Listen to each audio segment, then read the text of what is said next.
So in this particular video, we are going to discuss the Jihad of Seku Ahmed. The Jihad of Seku Ahmed. Some people or some writers may call him Seku Ahmadu Lobo. This jihad was the second jihad after the Jihad of Uthman and Fodio. And this jihad was as well influenced by the success of the Jihad of Uthman and Fodio. So in this jihad, Seku Ahmed ended up establishing a theocratic political unit or empire named Masina. Prior to the establishment of this united political unit, the area name called Masina was characterized with very promising environmental features. Some geographers refer to the area as the inland delta of the river Niger. This part of this, the Masina territory can be found in the present-day Mali. So within the area where Masina was established, or the Masina Empire was established,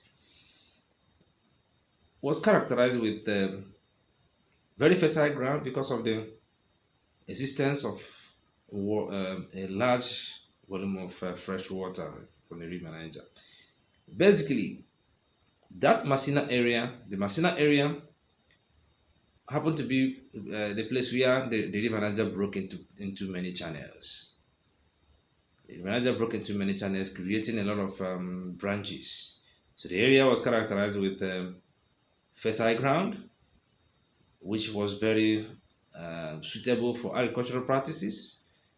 It was suitable as well which is still suitable as well for fishing activities. And it played a very important role in the trans-Saharan trade activity, in the sense that most merchants coming from North Africa, in extension the Arab world, visited the Masina region, stayed over there for some time, and then continued their journey towards Hausa land and some other parts of West Africa. And then the encouraging and suitable nature of this Masina area led to the settlement of a lot of groups. We are a whole lot of groups. Some of them we are Muslim groups, while some we are non-Muslim groups.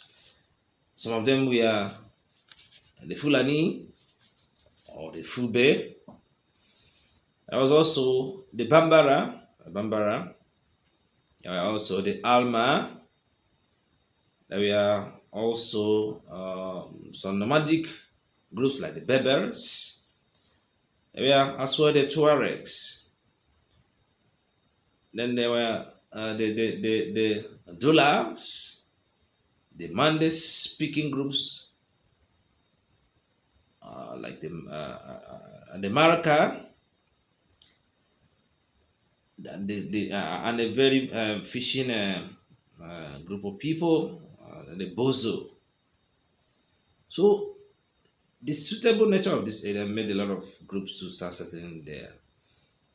But there was a problem. The major problem was that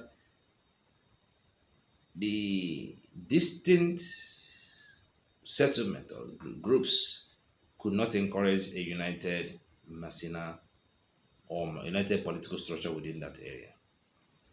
The only major or some level of political structures happened to be the Fulani groups that had their communities, and then each community had their own chief. And I went to the title Ardion. And then, even though they were Fulani communities and they had their chiefs, they couldn't create some unity within themselves. Rather, they Segu There was a nearby strong political unit, this Segu, that most of these Fulani communities paid homage to. The king of Segu had some level of overlord control, but not full control. They paid homage to him, but not actually full control. Now, going back to Seku Ahmed, he was a scholar, an Islamic scholar, a preacher. He was born in around 1775 in Masina. And he was from a Fulani clan called Bari. He was from a Fulani clan called Bari. His family were mainly involved in scholarship, Islamic, background scholarship. And this was from where he learned his early Islamic principles and got his early Islamic information. This encouraged him to start preaching. This preaching made him to travel to many parts of Masina. Then, in a bid to preach, he started condemning most of the non-Islamic activities of some of the Fulani leaders and also some other leaders of other groups. Remember, some of the members of these groups were Muslims, and at the time they started seeing him as a reformer. Then there were also some of the non-Muslims that they were members of both the Fulani groups and other groups. Although they were non-Muslims, but they felt that the political structure and the activities of the local leaders of each of these clans, of each of these communities, we are not encouraging their personal growth. That since they've seen someone that was busy condemning what these leaders were doing, they took Ahmed serious. Well, the activities of Ahmed made him to start getting a whole lot of followers. We have said that the area had little political control. There was no united political structure which could have encouraged general unity. There was none. Then there was also the Fulani factor to this. Some of the followers of the Fodio were Fulani, and then they felt that both the leaders of their Fulani communities and the leaders of other communities were not really treating them well. For this reason, some of them, a good number of them, decided to, follow along with Seku Ahmed, to listen to him, and then to buy into his activities. Then there was as well the religious factor. The basic religious factor here was on the fact that the very few leaders that were Muslims, local leaders that were Muslims, were not practicing the Islam the way the reformers believed it should be practiced. And then some other persons listening to a reformer like Seku Ahmed started understanding the fact that there should be some level of change if they are to establish an Islamic state or Islamic political unit that they seriously desired. Now, this encouraged this jihad. The actions of Seku Ahmed made a whole lot of people to adhere to his teachings. Well, he was a member of the Quadrillion Brotherhood, and the teachings of an Islamic scholar, a Berber Islamic scholar by the name Al-Mukhtar Al-Kuntri. Al-Mukhtar Al-Kunti seriously engineered the desire of Seku Ahmed to carry out a jihad. For this reason, he sent his brother with some delegates to Sokoto Caliphate to meet Uthman dan Fodio in order to discuss with him as regard the benefits and then the possibility of carrying out jihad. He wanted to know if he should carry out jihad, if by carrying out the jihad, if carrying out the jihad was the right thing. Well, his brother and his and the followers that went with him, upon meeting Dan Fodio, they had discussions with Dan Fodio, and then in return, Osman Dan Fodio gave them flag, which was a kind of a positive sign that they should move ahead with the jihad. But before his brother and his followers and the people that went with him returned back to Masina, the jihad has already started. Seku Ahmed has already started the jihad. Well, with this intention, an incident happened at Maudo.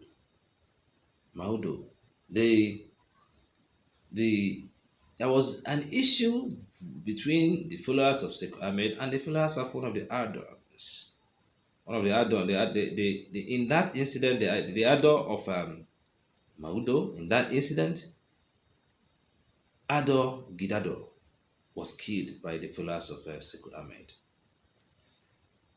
And the heir to the throne, the heir to the local authority, started writing other local chiefs against Seku Ahmed. And this made Seku Ahmed to embark on Hijra to Sabera.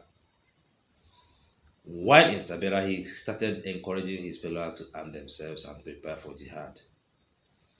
From there, he sent his brother to Uthman dan Fodio.